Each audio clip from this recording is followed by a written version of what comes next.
Hey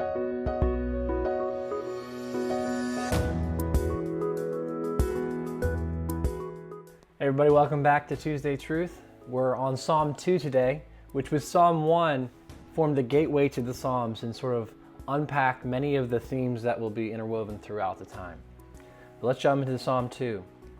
This is a psalm that's kind of interesting in that it has a bunch of different voices, and it's really important that when you read psalms that have different quotations in them, that you track who is speaking. In this psalm, it starts out talking about the nations, and the kings of the earth and the rulers are taking counsel together against the Lord and against his anointed, saying. So these nations are forming as a global coalition against Yahweh, the Lord, and his anointed, which to the Israelites, that anointed would be the same word as Messiah or Christ in our New Testaments. This is what they say. Let us burst their bonds apart and cast away their cords from us. So the image is them trying to throw off the dominion of Yahweh and his anointed. And then we see in 4 and 5 the response of Yahweh. He who sits in the heavens laughs, and the Lord holds them in derision. And then he will speak to them in his wrath and terrify them in his fury, saying, so he is not at all impressed with these nations raging. And he is now directing towards them in his fury, saying, as for me, I have set my king on Zion, my holy hill. Notice that Yahweh was sitting when he laughed. That means that he's on his throne ruling. And now he's promising to enact a motion where he's going to take his king, his anointed, and set him on Zion, on his holy hill, and enthrone him there.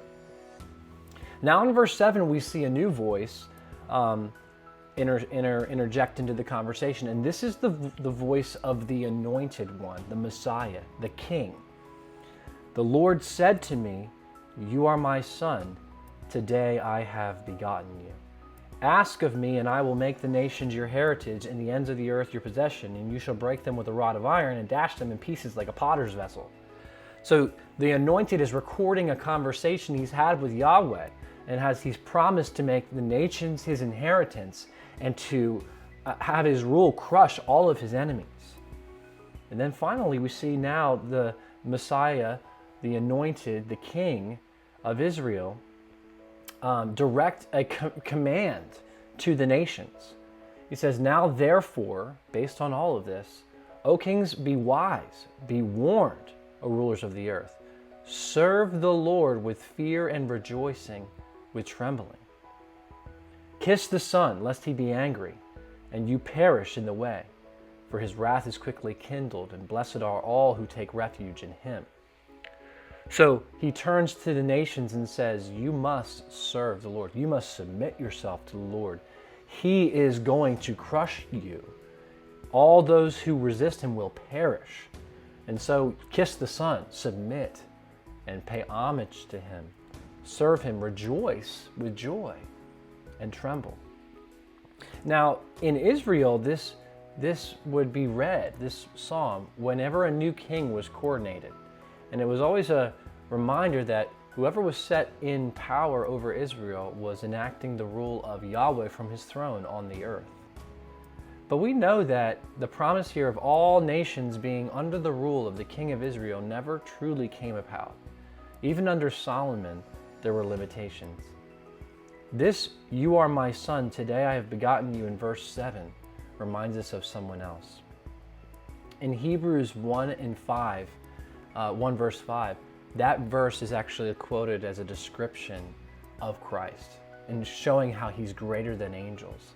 And we know that when Jesus was baptized, there was a voice that was heard from heaven that said, this is my son in whom I am well pleased. Jesus is actually what Psalm 2 is all about.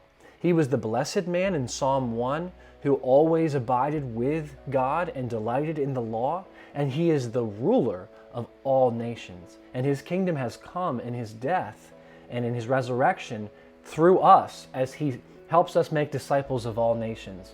And one day Jesus will return and bring with him judgment to judge all of the nations. And he will rule, and all of his enemies will be his footstool. Even now he reigns over all the world, but we'll see that in full in the future. And so we have two kind of responses here.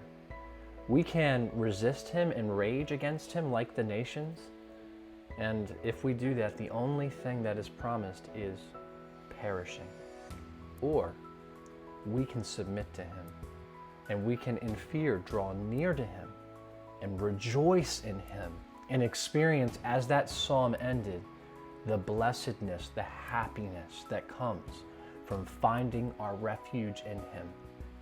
Those who submit to Jesus Christ experience all of the security of his dominion. Those who rage against him will fall at his feet defeated. It's good to be under King Jesus and not against him, isn't it? We're going to continue seeing that theme of Jesus' lordship, of the Messiah's lordship, and Yahweh's lordship throughout the Psalms.